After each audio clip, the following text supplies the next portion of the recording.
Riba adalah isu sentral yang membedakan ekonomi Islam dari sistem konvensional. Secara bahasa, riba berarti tambahan atau kelebihan. Dalam terminologi syariah, riba adalah kelebihan yang disyaratkan dalam transaksi, pertukaran barang sejenis atau kelebihan yang disyaratkan dalam transaksi utang piutang. Al-Quran dan hadis memberikan larangan yang sangat keras terhadap riba. Ayat-ayat Al-Quran, khususnya dalam surah Al-Baqarah ayat 275 hingga 281, menggambarkan riba sebagai praktik yang menghancurkan dan mengancam perang dari Allah dan Rasul-Nya. Orang-orang yang memakan riba tidak dapat berdiri melainkan seperti berdirinya orang yang kemasukan setan karena gila. Qiyas, Al-Baqarah 275. Ayat ini secara tegas menyamakan pemakan riba dengan orang gila, menunjukkan kerusakan mental dan sosial yang ditimbulkannya. Larangan ini bersifat qat'i, pasti dan universal. Hadis Nabi Muhammad SAW memperluas larangan ini, bahkan mengutuk tidak hanya pemakan riba, tetapi juga pemberi, pencatat, dan dua saksinya, menunjukkan bahwa seluruh ekosistem yang mendukung riba adalah terlarang. Secara fikih, riba dibagi menjadi dua kategori utama. 1. Riba nasiah, riba utang piutang. Ini adalah riba yang paling umum, yaitu tambahan yang disyaratkan atas pokok utang sebagai imbalan atas penundaan pembayaran. Inilah yang menjadi dasar bunga bank konvensional. Riba nasiah dilarang karena ia mengeksploitasi kebutuhan orang yang berutang dan menghasilkan kekayaan tanpa risiko atau usaha yang sah.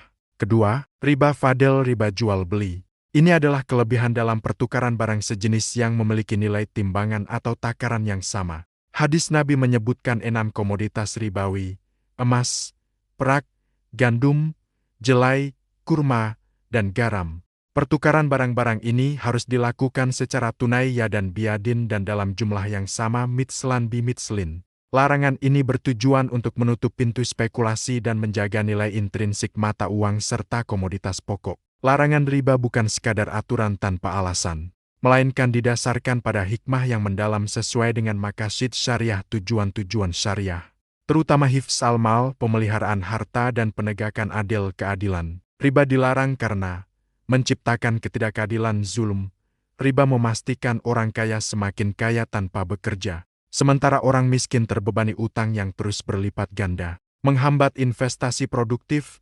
Riba mendorong penimbunan uang dan investasi pasif, memberi pinjaman berbunga daripada investasi real yang berisiko dan menciptakan lapangan kerja. Menyebabkan krisis ekonomi, sistem berbasis riba rentan terhadap gelembung utang dan krisis finansial. Seperti yang kita saksikan berulang kali dalam sejarah modern, Islam menawarkan alternatif yang adil dan etis untuk pembiayaan, yang berlandaskan pada prinsip bagi hasil risiko dan keuntungan profit loss sharing atau PLS. Konsep ini diwujudkan melalui akad-akad seperti mudharabah, kerja sama di mana satu pihak menyediakan modal syahibul mal dan pihak lain menyediakan keahlian dan tenaga mudharib.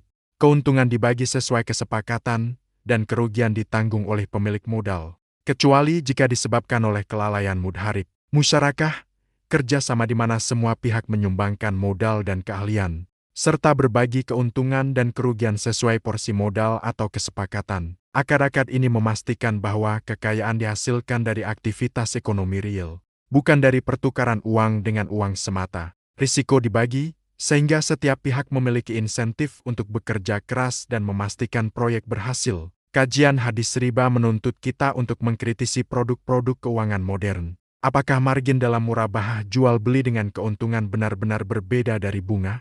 Jawabannya terletak pada substansi akad dan transfer risiko. Keuangan syariah harus memastikan adanya transfer kepemilikan aset real dan pembagian risiko yang adil, bukan sekadar mengganti nama bunga menjadi margin.